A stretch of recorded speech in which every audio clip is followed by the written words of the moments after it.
अस्सलाम वालेकुम नाज़रीन, मैं हूं आपकी मेज़बान मोना खान आपकी शो रियल पाकिस्तानी के साथ। जी नाज़रीन, आज की रियल पाकिस्तानी पाकिस्तान की प्रोमिनेंट वर्सटाइल पर्सनालिटी हैं। She is a journalist, activist और राइटर भी हैं, कॉलमिस्ट भी हैं। लेकिन इनकी जो पहचान है, यूनिक पहचान है, वो इस लिहाज से भी काफ़ी मुमताज़ जो रखती है। ये पाकिस्तान की पहली फीमेल जर्नलिस्ट थी जिन्होंने क्रिकेट पे लिखा। ना सिर्फ ये बल्कि जो पहली एयर कंट्रोल ट्रैफिक पे जो बैच बनाया गया था उनमें भी उनका नाम शामिल है। और अब माशाल्लाह से पाकिस्तान में बल्कि नॉट नेशनल, इंटरनेशनली, ग्लोबली जो है क्लाइमेट चेंज के ऊपर काफी काम भी कर रही है। तो मैं बात कर रही हूँ वन एंड ओनली आफिया सलाम की। आइए उनसे मुलाकात करते हैं। जी नाज़रीन, आज की real Pakistani very prominent personality Aafia Salam हमारे साथ मौजूद है। हम उन्हें वेलकम करते हैं। अस्सलाम वालेकुम आफिया, कैसे हैं? वालेकुम सलाम भाई thank you so very much. वैसे तो मैं बाकी चीज़ें डिस्कस करूंगी, लेकिन आप जैसी आई हैं तो मैं तो भाई इन्वायरमेंट पे, क्लाइमेट चेंज पे इतने सवालात कर रही थी। डेफिनेटली आप माशाल्लाह जो काम भी कर रही हैं, तो मैं चाहूंगी कि इसका स्टार्ट इससे करते हैं, जैसे क्योंकि आप इस मिशन पे हैं, कब से हैं, किस तरह से हैं। और मैं चाहूंगी कि कुछ हम ऐसे सादा अल्फाज में बात कर सकें ताकि आज इस शो की तवज्जो से हमारे लोगों में आगाही, अवेयरनेस आ सके कि वो अपनी रोज़मर्रा की ज़िंदगी में उसको जो है वो अपना भी हिस्सा शामिल कर सकें। बिल्कुल ज़रूर करना चाहिए, क्योंकि सफ़र का आगाज़ आगाही ही से होता है। आगाही होगी तो फिर ही कहीं आप उसके लिए कुछ काम करेंगे, कुछ बेहतरी लाने की कोशिश करेंगे। तो इसके लिए ये है कि मेरा एकेडमिक बैकग्राउंड ज्योग्राफी का है। Very nice. ये और बात है कि मैं पढ़ाई के बाद बिल्कुल किसी दूसरी राहों पे चली गई। उन राहों का भी जिक्र करेंगे। अच्छा, वो ज़रूर कर लेंगे, लेकिन आपने चूंकि इससे आगाज़ करना चाहा, तो मैं क्लाइमेट चेंज, एनवायरनमेंट के बारे में आगाही भी देती हूँ मुख्तलिफ़ तरीक़ों से। सहाफ़ी हूँ तो सहाफ़त के ज़रिए भी देती हूँ। मैंने 2 यूनिवर्सिटीज़ के अंदर विज़िटिंग फ़ैकल्टी के तौर पे भी एनवायरमेंटल जर्नलिज़म की पढ़ाया भी है। स्कूल टीचर्स को, दूसरे टीचर्स को भी बताते हैं कि किस तरीके से आपने अपने स्टूडेंट्स को बताना है। ट्रेनिंग्स देती हैं। ट्रेनिंग्स देते हैं उनको। पता है, ट्रेनिंग का लफ्ज़ में वो बहुत एक स्ट्रिक्ट सेंस में कि उसके आप समझें कि वर्कबुक है, मैनुअल नहीं, वो भी एक आगाही के मायनों में देते हैं, क्योंकि हमारे यहाँ करिकुलम का हिस्सा नहीं है ये। तो वो टीचर्स को बहुत ही ज़्यादा आप उसमें एक खाने के अंदर बंद करते हैं कि ये आपका कोर्स है, ये आपने करवाना है, इसके दाएं बाएं नहीं देख सकते आप।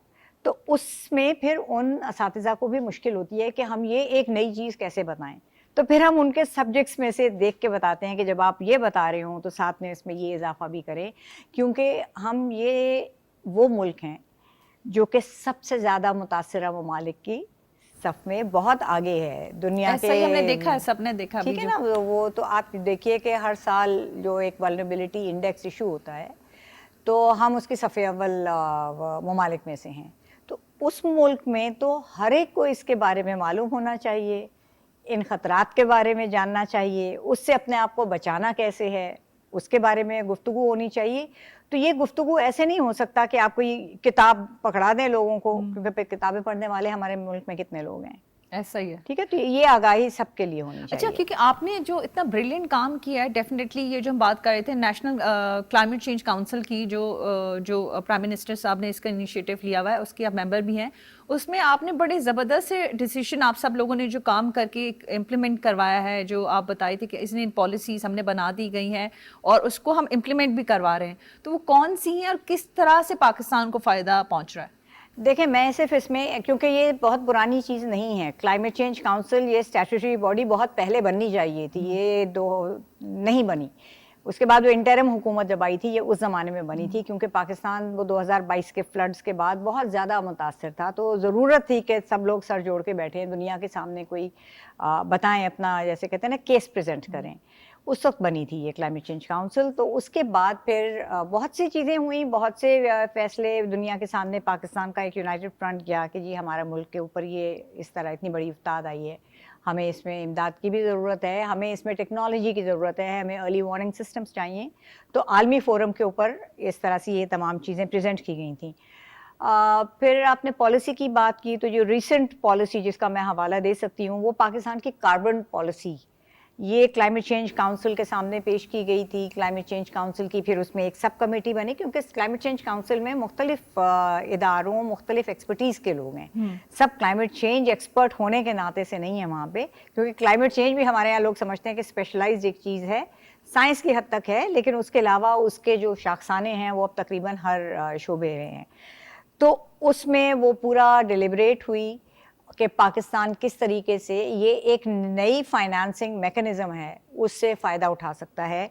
हुकूमत सिंध का जो महकमा जंगलात है, उन्होंने सबसे पहले ये बहुत बड़ा एक इनिशिएटिव लिया था कि जितने हमारे जो मैंग्रोव के जंगलात हैं हमारी साहिली पट्टी के ऊपर, उनकी बाकायदा कार्बन की असेसमेंट हुई, कार्बन की ट्रेडिंग हुई। उस वक्त तक वो वॉलंटरी मार्केट पाकिस्तान की पॉलिसी नहीं थी उस वक्त तक, लेकिन जब वो पोटेंशियल नज़र आया, जब उस ट्रेडिंग से हमें पता चला कि उससे हमारा कितना फ़ायदा हो सकता है हमारे माहौलियात को भी, और उस माहौल में रहने वाले वो बहुत ज़्यादा पसमानदा तबकात को जिनकी तरफ पहले तवज्जो नहीं जाती थी, उनकी बेहतरी के लिए भी काम हो सकता है।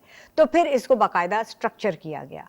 इसके एक वो सेक्रेटेरिएट क्या होगा, कितना इसमें किस चीज़ के लिए ख़र्च होगा, कितना माहौल को मिलेगा, कितना उस माहौल में रहने वालों को मिलेगा, ये तमाम चीज़ें। तो ये ओवरनाइट कोई चीज़ नहीं होती है, इस पर काफ़ी बातचीत हुई और फाइनली पाकिस्तान के पास अब एक कार्बन पॉलिसी है। ये एक नई राह दिखा रही है ऐसे वक्त में कि जब अब पूरी दुनिया में फाइनेंसिंग का फुकदान है।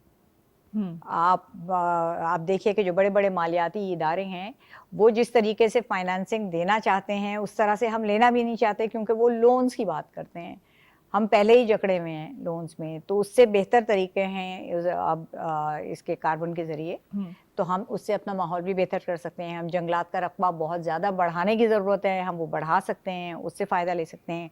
छोटे छोटे प्रोजेक्ट अपनी इमिशंस के कंट्रोल के ज़रिए उससे भी फ़ायदा लिया जा सकता है। तो ये एक बिल्कुल एक नई चीज़ आई है, तो उस नई चीज़ को पाकिस्तान ने अपनाया है और उम्मीद करते हैं कि इससे फ़ायदा होगा मुल्क का। अच्छा आफी, अगर आपकी ज़िंदगी की मैं बात करूं तो माशाल्लाह आप ऑलराउंडर हैं, या एक ऐसी मैं समझती हूँ शख्सियत हैं जो लाइफ में जो करना चाहती थी वो किया, और ये नहीं सोचा कि मैंने ज़िंदगी में अगर मेरे मतलब मैंने पहली दफ़ा होता है ना, पहली दफ़ा इंसान कहता है मुश्किल कदम होता है, आपने वो भी नहीं देखा कि मेरे पास मेरा एक्सपीरियंस है या मुझे कोई सपोर्ट मिल रही है, आपका दिल चाहा और आपने कर दिया। बड़े मज़े की बात है ये, बड़ी ऐसी कम ही रूहें मिलती हैं मुझे जो इस तरह की डिसीशंस लें, क्योंकि आप पहली हमारी पाकिस्तान की जर्नलिस्ट हैं जिन्होंने क्रिकेट में डेफिनेटली जो क्रिकेट को कवर भी किया है, और आपने कवर किया तो आज हमारी ख़वातीन भी क्रिकेट भी खेल रही हैं। फिर हम एयर ट्रैफिक की भी बात करते हैं, पहली खातून थी वहाँ पर भी। तो क्यों इस तरह से आपको इस तरह से अपनी शख्सियत में वो चीज़ बेसकूनी लगती है कि नहीं ये अब मुझे ये करना है और इसमें ये मतलब ये मुश्किल है? हाँ मुश्किल है, बेसकूनी नहीं कहूँगी मैं, क्यूरियोसिटी कहूँगी। एक शौक था कि भाई कुछ हट के कुछ अगर मौका मिल रहा है, क्योंकि मैं पहली खातून नहीं थी, वो पूरा बैच था एयर ट्रैफिक कंट्रोलर्स का। हम 17 लड़कियां थी पाकिस्तान भर से जो सेलेक्ट हुई थी। ठीक है, तो क्रिकेट की तरफ तो चले मैं पहले आके खुद से गई थी, और मुझे मेरे साथियों ने भी देखे, मुझे रोकने वाला नहीं था कोई। सबसे बड़ी बात यह है हमारे यहाँ रुकावटें बहुत आती हैं। मैं इस सिलसिले में बहुत खुश नसीब थी कि मेरे वालिद ने रोका नहीं, क्योंकि ये नामुमकिन था कि मुझे अगर पता होता ना कि वो कोई बात नापसंद कर रहे हैं तो मुझे बहस नहीं करनी थी। फिर हमारा इस तरह का रिश्ता था कि मैं ना करती वो, लेकिन जब मैं करी थी वालिदा वालिद मतलब घर से जो है ना, तो अब वो क्रिकेट मैं राइटिंग करने लग गई, तो उसमें उनको कोई ऐसी वजह नज़र नहीं आई कि वो रोकें। नहीं, अच्छा एक चीज़ जहन में हमारे माशरे में अभी भी पाई जाती है कि जो काम किसी ने नहीं किया वो कहते हैं रिस्क है इसमें। अच्छा पता नहीं, शायद वो लाइक आई सेड कि मैं लकी हूँ। हाँ, आई एम श्योर कि और भी बहुत सी होंगी जो करना चाह रही होंगी और उनको शायद मौका ना मिला। अच्छा, जब आपने कर लिया कि मुझे चले इस पे जर्नलिज्म करनी है, तो मेल डोमिनेटिंग सोसाइटी तो कहीं ना कहीं है, मैं इस बात से है, कहीं ना कहीं नहीं, हर जगह है। शुक्र आपने इस बात को मान लिया। नहीं, तो जब आपने इस पे कदम रख लिया और आपने कहा खातून लिखेंगी इस पे, तो कैसा फीडबैक था? देखिए ये वो वक्त था कि जब जो लिखते थे उनकी तस्वीरें नहीं छाया होती थी, लोगों को पता नहीं होता था कि कौन लिख रहा है, वो आपकी लिखाई को जज करते थे। मैं उस मेल डोमिनेटेड फील्ड में, सोसाइटी को तो छोड़ दीजिए ना आप, जब मैंने कहा कि सोसाइटी में सबसे पहली रुकावट घर से होती है, मुझे वो रुकावट नहीं मिली, आई एम लकी। लेकिन उस फील्ड में मुझे लाने वाले तो सब मर्द थे, मेल ही जर्नलिस्ट थे ना, तो जब जैसे यूनिवर्सिटी में थी तो मैं जिस ग्रुप में थी, लड़के भी होते हैं उसमें, लड़कियां भी होती हैं, इकट्ठे बैठ के बात भी कर रहे होते हैं, और जब क्रिकेट हो रही होती है तो वो तो फिर आपको हर पान वाले की दुकान पे और हर जगह से क्रिकेट। अब ऐसा नहीं है कि, लेकिन एक ज़माना था जब मैं बड़ी हो रही थी कि जब क्रिकेट मैच आ रहा होता था तो पूरी कौम बस सिर्फ क्रिकेट ही पे बात करती थी। तो जब मैं उस चीज़ पे बात करने लगी और उसी तरह से उन्होंने कहा कि ये तो तुम्हें तो इसकी समझ है, and it's just you know वो जो ये कहते हैं ना कि एक कायनात कुछ चीज़ें आपके लिए आसान करती है।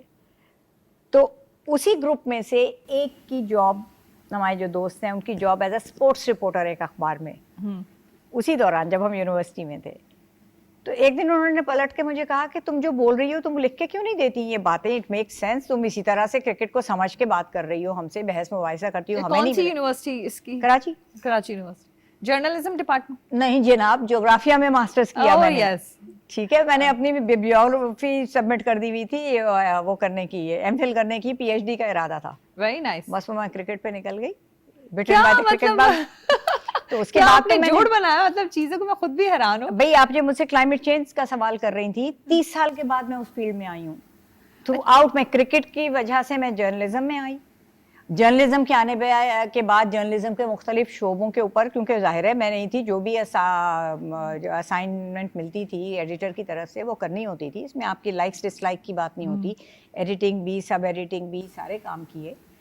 तो उसके बाद फिर आपको क्रिकेट पसंद थी उस? जब ही तो क्रिकेट पसंद थी, मैंने उसको अपने आप को सिखाया। मैंने तो ना, मेरा तो ना कोई बड़ा भाई था कि जिसको मैं देखती उसको, मैं फुटपाथ से उसकी कोचिंग की किताबें उठा के लाती थी, टीवी पे मैच आ रहा होता था और यहाँ रखती थी कि ये फील्ड पोजीशन कहाँ है, जब वो ये कह रहा है कि बॉल यहाँ गई, फलां फील्डर ने पकड़ी तो ये क्या है।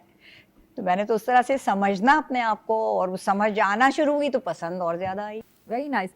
अच्छा मुझे बताएं, आप ये डेफिनेटली वर्किंग लेडी भी हैं, अपना एक एक्सपीरियंस रखती हैं, माशाल्लाह एक्सपोजर भी आपका बहुत ज़्यादा है जो आपकी फील्ड है।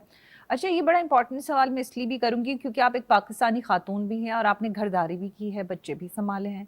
तो इस सारी जब हम बात करते हैं वर्किंग लेडीज़ की तो उनके लिए ज़रा मुश्किल हो जाता है। मैंने ये भी देखा है, अब तो ज़माना इस लिहाज से भी चेंज हो गया, जो कैरियर ओरिएंटेड ख़वातीन होती हैं, मैं क्रिटिसाइज़ नहीं कर रही हूँ, एक लाइटर नोट पे बात कर रही हूँ, कि वो अब शादी का भी टाइम नहीं मिलता ना, क्योंकि इतना फोकस्ड हो जाती है, फिर कहते हैं कि हमने इतना टाइम अपनी एनर्जी लगाई है तो हम कहाँ स्टैंड करते हैं। तो आप मुझे ये बताएं कि आपने पूरे अपनी जो डेफिनेटली एक सर्कल होता है ना, कॉलेज, यूनिवर्सिटी, शादी और बच्चे, एक नेचुरल सी चीज़ है, तो अब आप बताएं कि कितना मुश्किल ये सफ़र रहा, किस तरह से किया, बच्चे भी पाले, अभी भी काम कर रही हैं, और अभी तो बच्चों ने भी कहा है कि मम्मा आप एज देखिए और अपना सफ़र पे निकल गए। अब तो बच्चे हैं, अब तो मैं नानी हूँ, बच्चों की बच्चे। अच्छा, माशाल्लाह माशाल्लाह। ठीक है ना। देखिए, ये बार बार रिपीट करना अच्छा नहीं लगता, लेकिन ये भी वो जिस माहौल से मैं आई थी, क्योंकि उस पर मुझ पर ज़बरदस्ती नहीं हुई थी, तो डिसीजन भी मेरा था। बच्चों के साथ जो आपने कहा ना कि वर्किंग वुमन, एक तो मैं यहाँ पे बहुत इस लफ्ज़ के खिलाफ हूँ। मैंने आज तक कोई ऐसी औरत नहीं देखी जो वर्किंग वुमन नहीं है। ज़रूरी नहीं है कि दफ्तरों में काम करने वाली वर्किंग वुमन हो, जो घर पे होती हैं वो शायद ज़्यादा करती होंगी। ऐसा ही है, ठीक है। तो हम एक तो ये तखसीस जो है ना, हाँ आप करियर वुमन कह दीजिए, वर्किंग इन ऑफिस कह दीजिए, वो एक अलग चीज़ है। वो एक टाइट रोप वॉकिंग है, इसमें कोई शक नहीं है। और ये सिर्फ पाकिस्तान नहीं, मेरी बेटी बाहर है, वो भी काम करती है, एक बेटी यहाँ पे है। मैंने और अपने पूरे सर्कल में जो कुछ जिनकी बच्चे हैं, हमारी फ्रेंड्स जो हमारे साथ की हैं, सब ने जगल किया है। वो मॉम गिल्ट जो है वो एक रियल चीज़ है। आप, क्योंकि एक ये मुआशरे की तरफ से जिम्मेदारी ऐसी डाली गई है कि वो मॉम गिल्ट में आपको मुब्तला कर देते हैं। फादर की गिल्ट नहीं होती कि वो सारा दिन वो घर से बाहर रहता है, ठीक है, और वापस आके वो टाइम उतना नहीं स्पेंड करता। लेकिन ये कि अब ये चीज़ें बड़ी हद तक बेहतर हो रही हैं। जैसे ये तो अभी हो गई, लेकिन आपने तो वो टाइम देखा नहीं, होगा। मैं यही कह रही हूँ कि वो सब चीज़ें साथ साथ जगल करते थे, लेकिन उसमें भी आपको हेल्प चाहिए होती है। जिन लोगों को हेल्प नहीं मिलती उनकी ज़िंदगी बहुत ज़्यादा मुश्किल होती है। देखें, जो आप कहती हैं ना कि वो मुश्किल, छोटी सी मिसाल है, कैजुअल लीव होती हैं ऑफिस में, सिक लीव भी होती हैं। एक औरत जो है जिसके बच्चे हों, वो उस वक्त लेती है जब उनका बच्चा बीमार होता है। जब खुद बीमार होती है तो तब भी वो गिरती पड़ती काम कर लेती है। ऐसा ही है। ठीक है, तो ये घर का भी चीजें कर लेती हैं, बीमार घर हो, का भी करती खाना भी हैं, बनाती वो सब हैं। कुछ करती हैं, और खाना मैंने खुद ही बनाया। हाँ, तो लेकिन हेल्प की जब जरूरत पड़ी तो हेल्प भी ली। तो हमें कोई एक वो होता है ना, एक वो वक्त गुजर गया कि जब लड़कियों को, औरतों को ये साबित करना हो कि जी मैं ये कर सकती हूँ, मैं ये भी कर सकती हूँ, या ये नहीं कर सकती, या इसके बदले मैं ये करूँगी। अब वो ज़माना है कि उन्होंने ये सारी चीज़ें अपने आप को प्रूव कर ली कि हम बच्चे भी पाल सकते हैं, हमारे बच्चों की तरबियत भी ठीक रहती है, हम क्वालिटी टाइम का मतलब समझते हैं। ठीक है, कि ज़रूरी नहीं है कि सिर्फ जो घर पे रह रही हैं वो ही क्वालिटी टाइम देती हैं बच्चों को, जो माँ बच्चों से दूर रहती है काम की वजह से। ज़्यादातर माएँ जो हैं वो जगल करती हैं। मैंने मेरे अपने बच्चों की पैदाइश के बाद फ्लेक्सी टाइम किया है, हाफ डे किया है। जब मेरे, क्योंकि मेरे बड़ी बेटी और बेटे में बहुत कम फ़र्क था, तो बहुत अरसे तक उनको नहीं पता था कि उनकी माँ ऑफिस जाती है, क्योंकि उधर वो लंबी नैप लेते थे, मैं गायब हो जाती थी, दफ्तर का काम करके वापस आ जाती थी। Very nice. तो Time but not management- everybody can do it. सबके पास वो हेल्प नहीं है, मेरे पास हेल्प थी, मैंने उसको इस तरह से रखा। फिर वो अनसुपरवाइज नहीं होते थे, ऐसा नहीं होता था कि घर पे किसी के पास अकेले छोड़ के चली गई किसी काम वाली के पास, या नाना नानी के घर पे सुपरविजन होती थी, या दादा दादी की सुपरविजन होती थी। तो जहाँ पे इस तरह की आपको असिस्टेंस मिलती है वहाँ पे वो आसानी है, एंड आई एम लकी कि मुझे ये आसानी मिली। जिनको नहीं मिलती है उनकी ज़िंदगी डेफिनेटली मुश्किल होती है, अगर उनको एक ऐसा पार्टनर उनके साथ ना हो जो समझता हो कि ये कोई सिर्फ शौकिया नहीं है, इससे पूरा घर जो है बन रहा है। जब बच्चे बड़े होते हैं और वो देखते हैं कि ये एक नॉर्म है। अब हम और ज़माने में बड़े हुए थे, मेरा बेटा अब तो ऑलमोस्ट 40 है, लेकिन वो किसी सूरत में ये देख के नहीं कह सकता कि ये दफ्तरों में जो काम करती हैं औरतें ऐसे ही होती हैं, क्योंकि उसने अपने इर्द गिर्द माँ को भी, और माँ की तमाम फ्रेंड्स सोसाइटी के बहुत हाई मकाम पे, कोई जज है, कोई किसी इंडस्ट्री की लीडर है, कोई पायलट है, पाकिस्तान की पहली पायलट है, ये मेरा सर्कल था। Very nice. ठीक है, तो वो किस तरह से वो कह सकता है कि औरत ये काम नहीं कर सकती है? अच्छा, वेरी नाइस, क्योंकि वही बात है कि क्रेडिट जो है वो उन माओं को भी जाता है, जैसे आप इस तरह से मदर हैं, उनका ब्रॉटअप इतना अच्छा किया गया है, तो ये बात तो है। अच्छा, क्योंकि मैं मरीन लाइफ पे भी आना चाहूँगी, क्योंकि मैं इस हवाले से भी बात कर रही थी और आप मुझे बहुत सारी चीज़ें एक्सप्लेन भी कर रही थी। तो जिस तरह से आप नेशनल कोऑर्डिनेटिंग बॉडी की भी मेंबर भी हैं, तो उसमें आप मरीन लाइफ को भी देखती हैं, किस तरह से देखती हैं, किस तरह से आप बताई थी असेसमेंट्स किए जाते हैं, उसकी कुछ पॉलिसीज़ हैं जिस पे आप लोग तो काम कर रहे हैं, लेकिन आई थिंक आज के सवाल से शायद हम लोग भी अपनी कुछ, डेफिनेटली हम आवाम हैं, कुछ बेहतरी या कुछ अपना हिस्सा डाल सकें। देखिए, जो मैंने इससे पहले एक तरह से कहा था ना कि हज़रत इंसान के लिए ये कुर्रा अर्ज़ नहीं है, और भी मखलूक़ है खुदा की। तो इसी तरह से पाकिस्तान दुनिया के दूसरे ममालिक की तरह कुछ इंटरनेशनल ट्रीटीज़ हैं। दुनिया के साइंटिस्ट ने एक कहा, सारे स्टडीज़ की हुई हैं कि भाई कुछ इलाके दूसरे इलाकों से ज़्यादा अबतरी का शिकार हैं, जिस तरीके से हमने उनका तसर्रुफ किया है। तो उनको ज़्यादा उनकी हिफाजत की ज़रूरत है। अब उनको आपको आम जैसे इस्तेमाल किया जाता था इलाकों को, उनको नहीं करना। पाकिस्तान में मिनिस्ट्री ऑफ क्लाइमेट चेंज के अंडर एक national coordinating body for marine protected areas है, जिसमें मरीन साइंटिस्ट भी हैं, जिसमें सिविल सोसाइटी के वहाँ पे जो कम्युनिटीज़ हैं उनके मेंबर्स भी हैं, इंटरनेशनल NGOs, INGOs, बहुत से लोगों से मिल के वो कमेटी बनती है, जिसमें असेसमेंट हुई है कि पाकिस्तान के ऐसे वो कौन से साहिली पट्टी के इलाके हैं जिनको हमें बचाने की ज़रूरत है। ठीक है, तो उसमें असेसमेंट्स होती हैं, आप वहाँ जाके साइंटिफिक उधर के सर्वे करते हैं, फिर उसकी वो रिपोर्ट्स होती हैं, फिर वो उसके ऊपर मज़ीद डिलिब्रेशंस होती हैं, फिर उसके लिए लॉ पास होती है, फिर उसके लिए उस लॉ की इम्प्लीमेंटेशन के उन इलाकों को महफूज रखने का मतलब ये है कि उसका मैनेजमेंट प्लान बनता है। अब तक पाकिस्तान के 3 इलाके जो हैं वो मरीन प्रोटेक्टेड एरियाज डिक्लेयर हो चुके हैं, तीनों बलूचिस्तान में हैं। अच्छा, वेरी नाइस। हाँ, एक अस्तोला का जजीरा है, पाकिस्तान का सबसे बड़ा जजीरा है, उर्दू में और मेरे ख्याल में बलूची में भी उसको हफ्तालार कहा जाता है, क्योंकि 7 पीक्स हैं वहाँ पे।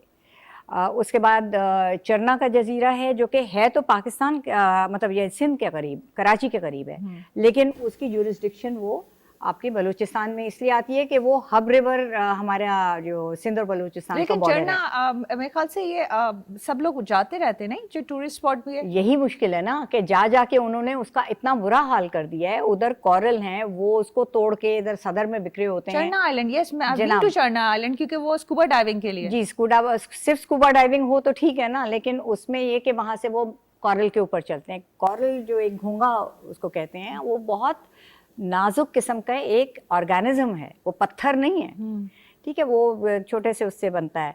उस तरह से और वहाँ पे ट्रैश लेके जाते हैं, चिप्स खा रहे हैं वहीं पैकेट, सही कह रहे हैं, मैंने देखा है वो आपके गंदगी, मछलियों अब के you're उसके right। अंदर जाते हैं। बहुत आलूदगी वहाँ हो चुकी थी, तो उसको भी महफूज डिक्लेयर करने की ज़रूरत थी ताकि कुछ अरसे तक वहाँ पे इंसानी अमल दखल नहीं हो। तो फिर ये जो कुदरत के अंदर इतनी ताकत होती है कि वो जो वो अबतरी होती है वो फिर बेहतरी की तरफ चली जाती है, अगर उसको छोड़ दिया जाए, अगर उसको हेल्थ को रीजनरेट करने का मौका दिया जाए। वो है तीसरा मियानी होर, जो सोमियानी के इलाके में एक वहाँ पे इलाका है, उसके ऊपर से जो जैसे हमारी शाहराएँ होती हैं उस तरह से परिंदों की भी फ़ज़ा में शाहराएँ होती हैं। उसके ऊपर इंडस फ्लाई वे, जब साइबेरिया से सर्दियों में परिंदे आते हैं, वो वहाँ से आते हैं, वहाँ गुजरते हैं। वहाँ पे डॉल्फिन्स मौजूद हैं जिनकी बचाव की ज़रूरत है। वहाँ पे तिमर के जंगलात हैं, उनके बचाव की ज़रूरत है। तो उस इलाके को भी मरीन प्रोटेक्टेड एरिया दिया गया है। बाकी जो लिस्ट एक बनी हुई है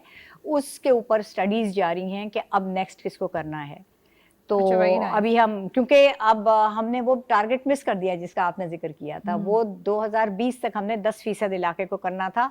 इन तीनों को करने के बावजूद भी हम 1% पे भी नहीं पहुंचे। अब आप मुझे ये बता दें कि आज आप मेरे साथ मौजूद हैं, अभी जो माशाल्लाह जो फील्ड में लड़कियां जो भी काम कर रहे हैं, क्योंकि मैं अगर आपकी शख्सियत को मैंने देखा है कि आपने लाइफ में जो करना चाहे वो किया है, तो आप उनको क्या एडवाइस देंगी? मैं इसमें लड़कों को, मैं बायस नहीं हूँ लड़कों को भी शामिल कर लेते हैं आज नहीं, देखिए, लड़के लड़कियां इसमें अब मेरे ख्याल में बड़ी हद तक जो जो करना चाह रहे हैं, लेकिन वो भी एक क्लास ऑफ सोसाइटी है।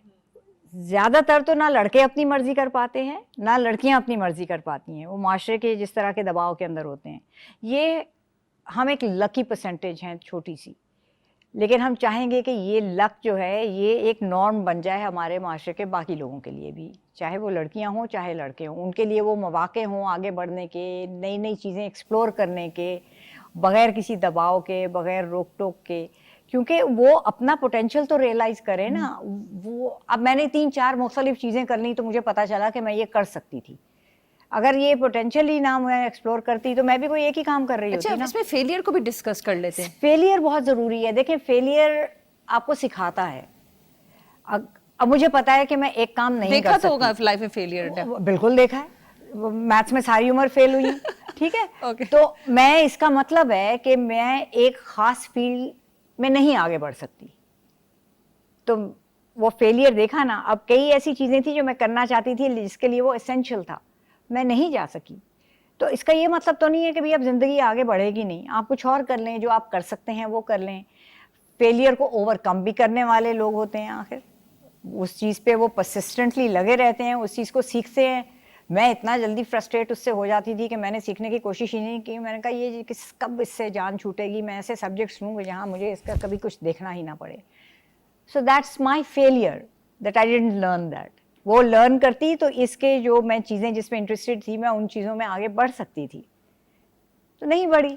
अच्छा, आपने नॉर्म्स की तो बात की कि डेफिनेटली हमें ये चेंज करने की जरूरत है। ये तो लड़के लड़कियों की बात होगी, मैं चाहूंगी ऐसे वालिदैन पे भी तो आप बात कर लें जिन्होंने वो स्पेस देनी ऐसे बच्चों को। तो देखें ना, यही तो बात है कि मुझे मिले ऐसे वालिदैन। हाँ। वो उस ज़माने में वो नॉर्म नहीं थे उस तरह के, लेकिन अब इस उम्र में मैं आके देखती हूँ कि आखिर इतने डेकेड्स हो चुके हैं, तो अभी भी उन ऐसे वालिदैन की तादाद बहुत ज़्यादा नहीं है सोसाइटी में। बल्कि मैसेज की सूरत में अगर हो जाए तो मैसेज की सूरत में यही है कि आप अपना पोटेंशियल एक्सप्लोर करने दीजिए बच्चों को।